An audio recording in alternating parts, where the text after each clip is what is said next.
My name is Carol Brooks. I'm a member of the Concord Heritage Commission and chair the Heritage Sign Program.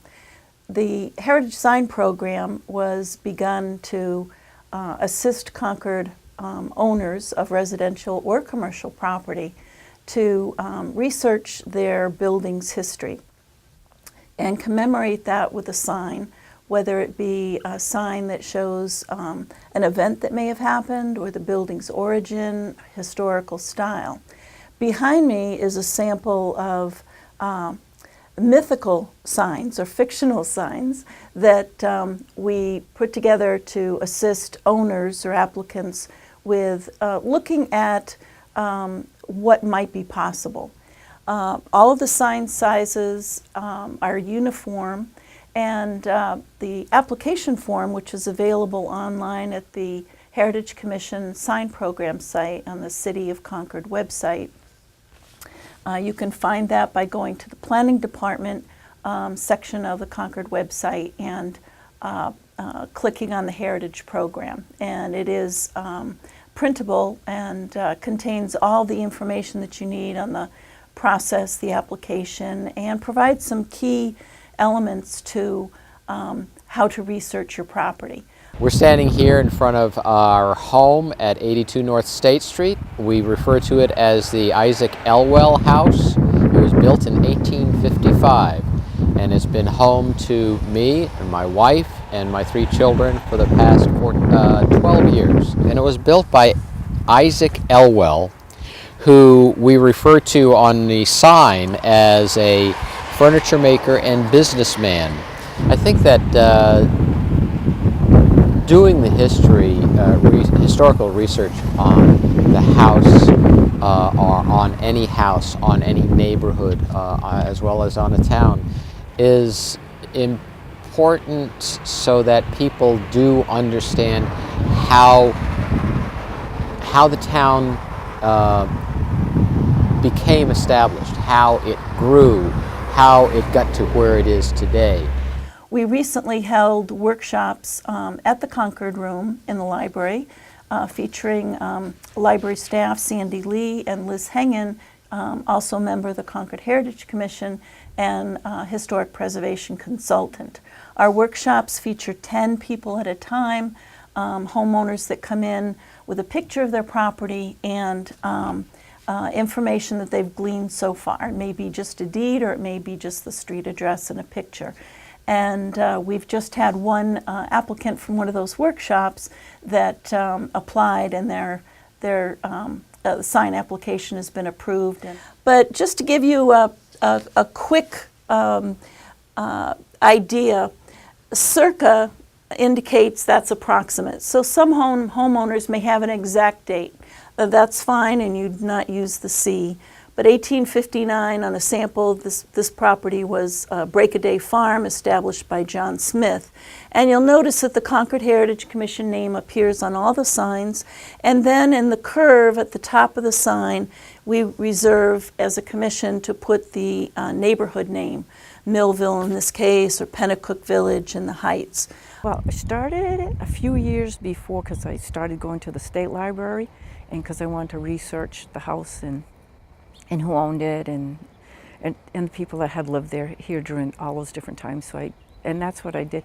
And I enjoyed doing that so much. I did it every other Friday. I went and spent like a couple of hours there and for a couple of years. And then when I saw the heritage sign, I said, well, I'm going to do that because I wanted to have the house like dedicated to the people that lived here. It's fun. You just have to find, if someone can tell you where else to go, and I did have that, you ask different people. If you ask, people will help you.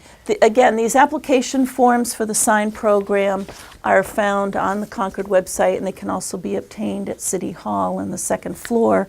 It's a packet of information that contains everything you need to know about how to research your sign, the requirements for the program.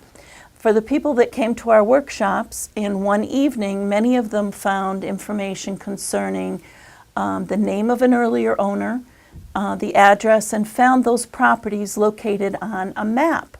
And there are many old maps of Concord that show not only streets, but also residences, the footprints of the residents. When the application comes in, it's handed in to Donna Muir at the City Hall, second floor, Planning Department desk, along with a $10 administrative fee for the Heritage Fund.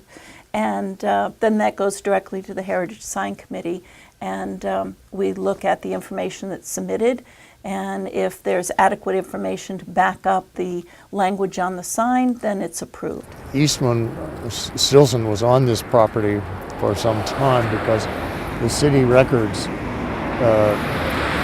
state in in 1780. In those days, the city council basically was called the Board of Selectmen. Emory had had a tavern here for a couple of years, I'm not sure how many.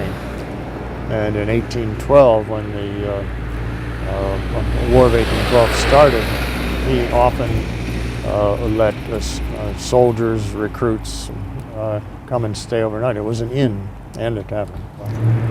Some soldiers were staying here overnight on their way to Boston, I guess. And innkeeper down the road by the name of Austin strongly disagreed with Isaac Emery's policy and politics, and so he came up and a riot broke out. Somebody was thrown out the window. We don't know which one. I hope it was from the first floor. One of the benefits to the program is as homeowners or commercial owners do research and establish their sign, there's a network of information that is now established to commemorate the history and enhance the historic character.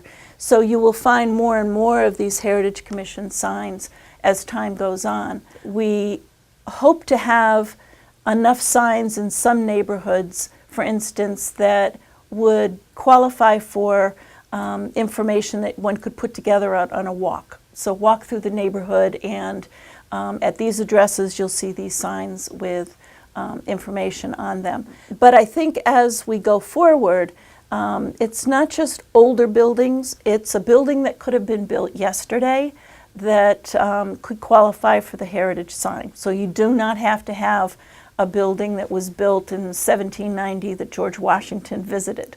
But you would need to document the information on it and be a part of that growing network of historic signs. And I think that's important. Concord is unique as a community that we have a wealth of buildings, homes, and commercial buildings that have captured the architectural style of various eras. Colonial, early railroad, late industrial, late Victorian age, and then turn of the century and up to the present. So encourage any homeowner, even if your home was built yesterday, to apply. If your home was built yesterday, you've got an easy access to information to document, and in 50 years that sign can still be there to let people know what the style or the event or the significance of the house.